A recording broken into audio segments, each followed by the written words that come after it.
ప్రేక్షకులందరికీ నమస్కారం. ఆరోగ్య భారతి ఛానల్ కి స్వాగతం. ఇప్పుడు మనతో పాటు యోగా ట్రైనర్ సంజీవ శాస్త్రి గారు ఉన్నారు. మరి ఆయన అడిగి మన లైఫ్ లో మనకి కావాల్సిన ప్రాణాయామ పద్ధతుల గురించి తెలుసుకుందాం. నమస్కారం గురువు. నమస్కారం. శాస్త్రి గారు, ప్రతి ఒక్కరికి జీవితంలో స్ట్రెస్ అనేది పెరిగిపోయింది. దానివల్ల ఎన్నో ఆరోగ్య సమస్యలు వస్తున్నాయి. అలా కాకుండా మనం నిద్ర లేవగానే ఏదైనా ఒక ప్రాణాయామ చేసి మన యాంగ్జైటీ లెవెల్స్ ని కంట్రోల్లో పెట్టుకోవచ్చు.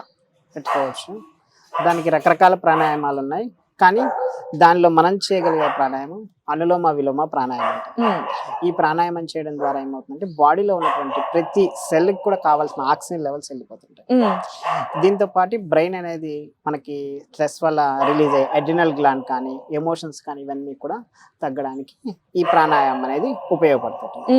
దాన్ని ఎలా చేద్దామో చూద్దాం. తప్పకుండా. ఏదైనా సరే ఒక ప్రాణాయామం చేస్తున్నప్పుడు మనం ముద్రలతో చేయడం అనేది చాలా మంచిది. ముద్ర ఏం చేస్తుందంటే శరీరంలో ఉన్నటువంటి థాట్ ప్రాసెస్ ని కంట్రోల్ చేస్తుంది, సెంట్రల్ నర్వ్ సిస్టమ్ ని యాక్టివేట్ చేస్తుంది. సపోజ్ ఒక ముద్ర ఇలా తీసుకున్నామంటే ఆటోమేటిక్ గా నర్వ్ సిస్టమ్ ఉన్నటువంటి బ్రెయిన్ సిస్టమ్ ని ప్లస్ దీనికి ఉన్నటువంటి బ్రెయిన్ సిస్టమ్ ని రెండింటినీ కూడా నర్వ్ సిస్టమ్ ని యాక్టివేట్ చేస్తుంది. సో దీన్ని యాక్టివేట్ చేసినప్పుడు ఆటోమేటిక్ గా థాట్ ప్రాసెస్ అనేది కంట్రోల్లో ఉంటుంది. సో ఎడమ చేతి ఇలా ముద్ర తీసుకుంటాం, ఇలా పెట్టేసుకుంటాం. ప్రాణాయామం ఎప్పుడు కూడా కుడి చేతితో చేసుకోవచ్చును, లేదు శవాసనలో చేసుకోవచ్చును. కొంతమంది ఎలా అంటే రకరకాల ఆసనాలు ఉన్నాయి, ఎక్కువ కూడా హ్యాండ్ ఇలా చూసేసుకొని చేసుకోవచ్చు. ఇలా చేయలేని వాళ్ళు చాలా వరకు హ్యాండ్స్ పెయిన్ ఉంటుంది, ఇలాంటి వాళ్ళు ఇలా పెట్టి చేసుకోవచ్చు. సో ఇప్పుడు అనులోమ విలోమ ప్రాణాయామం ఎలా చేద్దామో చూద్దాం. అనులోమ విలోమ అనగా మనం కుడివైపు నుంచి శ్వాస తీసుకుంటాం, ఎడం వైపు నుంచి శ్వాసను వదిలేస్తాం, మరలా ఎడం వైపు నుంచి శ్వాస తీసుకుంటాం, కుడివైపు నుంచి వదిలేస్తాం. అనగా ఆల్టర్నేటివ్ బ్రీతింగ్ అంటారు. కొంతమంది దీన్ని ఏం చేస్తారంటే ఎడం వైపు నుంచి మొదలెడుతుంటారు. అదే కూల్ ప్రాంతంలో ఉన్న వాళ్ళైతే కుడివైపు నుంచి మొదలెట్టాలి. ప్రాంతాన్ని బట్టి అనేది మారిపోతుంది, బాడీ హీట్ని బట్టి. దాన్నే మనం హీట్ని బేస్ చేసుకొని ప్రాణాయామం అనేది మార్చుకోవాలి. ఇప్పుడు మనం కుడివైపు నుంచి శ్వాస తీసుకుందాం, ఎడం వైపు నుంచి వదిలేద్దాం. మరలా ఎడం వైపు నుంచి శ్వాస తీసుకుంటాం, మరలా కుడివైపు నుంచి వదిలేస్తాం. దీనికి కౌంట్ ఏమన్నా ఉంటుందా? కౌంట్ అనేది వాళ్ళ యొక్క ఏజ్ని బట్టి ఉంటుంది. మినిమం అయితే 3 times అని చెప్తారు, లేదా 11 times చేసుకోవచ్చు. జనరల్ గా అయితే ఏ పర్పస్ ఇలాంటి స్ట్రెస్ కానీ ఇలాంటి రకరకాల హెల్త్ ఇష్యూస్ కానీ యాంగ్జైటీ కానీ లేక బాడీలో ఉన్నటువంటి మెంటల్ ఇష్యూస్ కానీ ఇన్సోమియా అలాంటివి కానీ ఉన్న వాళ్ళు 21 times చేసుకోవచ్చు. ఇప్పుడు ఎలా చేద్దామో చూద్దాం. ఈ 2 వేలని కూడా మన భృగుస్థానం అంటాం. మన యొక్క ఫోర్ హెడ్ మీద ఇలా ఉంచుతాం. మనం ఉంగరపు వేలు మరియు బొటన వేలు ఈ రెండుతో మనం ప్రాణాయామం చేస్తాం. నెమ్మదిగా కుడివైపు నుంచి మరలా శ్వాస తీసుకుంటాం, నెమ్మదిగా ఎడం వైపు నుంచి శ్వాసను వదిలేస్తాం. ఇప్పుడు కుడివైపు ఉన్నటువంటి ముక్కును క్లోజ్ చేసేసి ఎడం వైపు నుంచి శ్వాసను వదిలేస్తాం. మరలా ఎడం వైపు నుంచి శ్వాస తీసుకుంటాం, కుడివైపు నుంచి శ్వాసను వదిలేస్తాం. ఇది ఒక సైకిల్. కుడివైపు నుంచి ఎడం వైపుకి, ఎడం వైపు నుంచి కుడివైపుకి చేయడం ఒక సైకిల్ అంట. ఇలాంటివి 21 times చేసుకోవడం ద్వారా శరీరంలో ఉన్న ప్రతి సెల్కి కూడా కావాల్సిన ఆక్సిజన్ లెవెల్స్ అనేది వెళ్తూ ఉంటాయి. అలానే మన బ్రెయిన్లో ఉన్నటువంటి సెర్బులం మొత్తం కూడా యాక్టివేషన్లో వస్తుంది. దీనివల్ల ఏం జరుగుతుందంటే బ్రెయిన్లో ఉన్న స్ట్రెస్ కానీ లేక ప్రెజర్స్ తీసుకోవడం వల్ల బ్రెయిన్కి ఒక బ్యాక్ సైడ్ పెయిన్ వస్తూ ఉంటుంది. అలాంటి వాళ్ళు కానీ లేక ఎక్కువ నిద్ర పట్టని వాళ్ళు కానీ లేక ఎక్కువ టెన్షన్స్ ఉండి వర్క్ ప్రెజర్ ఉండి దీని ద్వారా మనకి శరీరంలో ఏమవుతుందంటే హెడేక్ ఎక్కువ వస్తుంది, ఒక సైడే హెడేక్ రావడం, ఇలాంటివన్నీ కూడా క్లియర్ కావడానికి ఈ యొక్క అనులోమ విలోమ ప్రాణాయామం అనేది ఉపయోగపడుతుంది. మరలా చేద్దాం. కుడివైపు నుంచి శ్వాస తీసుకోండి, మరలా ఎడం వైపు నుంచి శ్వాసను వదిలేసేసేయండి. మరలా ఎడం వైపు నుంచి శ్వాస తీసుకోండి, కుడివైపు నుంచి శ్వాసను వదిలేసేసాను.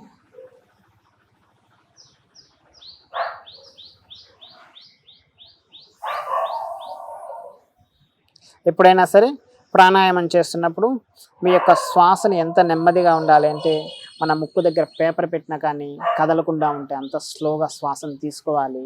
మన లంగ్స్ మరియు మన యొక్క స్టమక్ కంప్లీట్గా శ్వాసతో నింపేసిన తర్వాత మాత్రమే శ్వాసను వదిలేసేసేయాలి.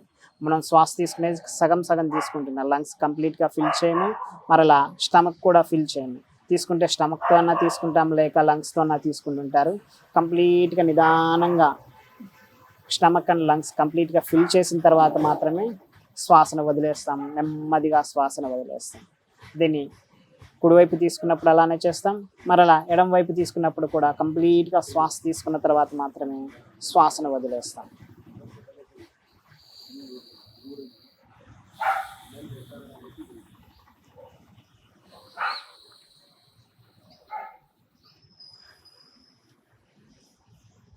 ఇలా మనం 21 టైమ్స్ వరకు చేయవచ్చును.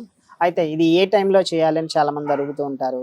ఇది ఉదయం పూట చేసుకోవచ్చును, పొట్ట ఖాళీగా ఉన్నప్పుడు ఎప్పుడైనా ఈ యొక్క ప్రాణాయామం అనేది చేసుకోవచ్చు.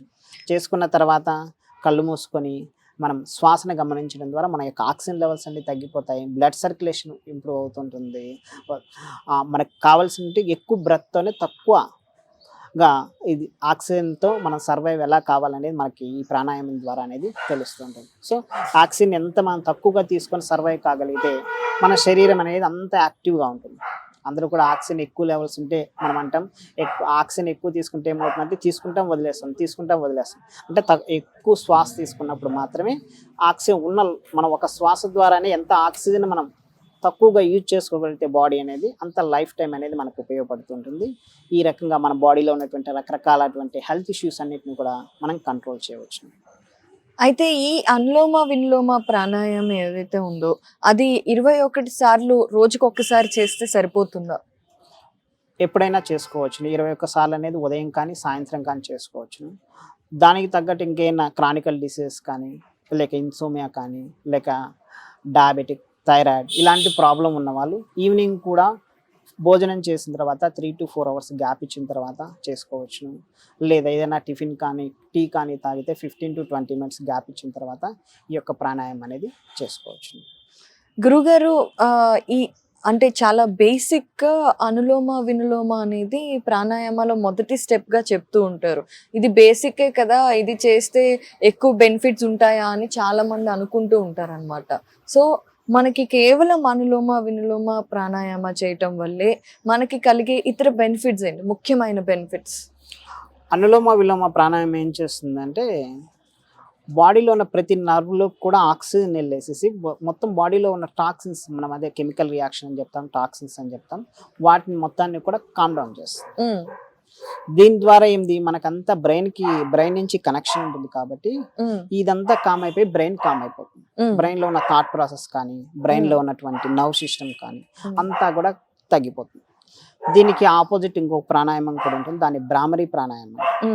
భ్రామరీ ప్రాణాయామం చేస్తే బ్రెయిన్ కామ్ అయిపోయి బాడీ మొత్తాన్ని కామ్ చేస్తుంది. సో దీనికి ఆపోజిట్ చేయొచ్చు.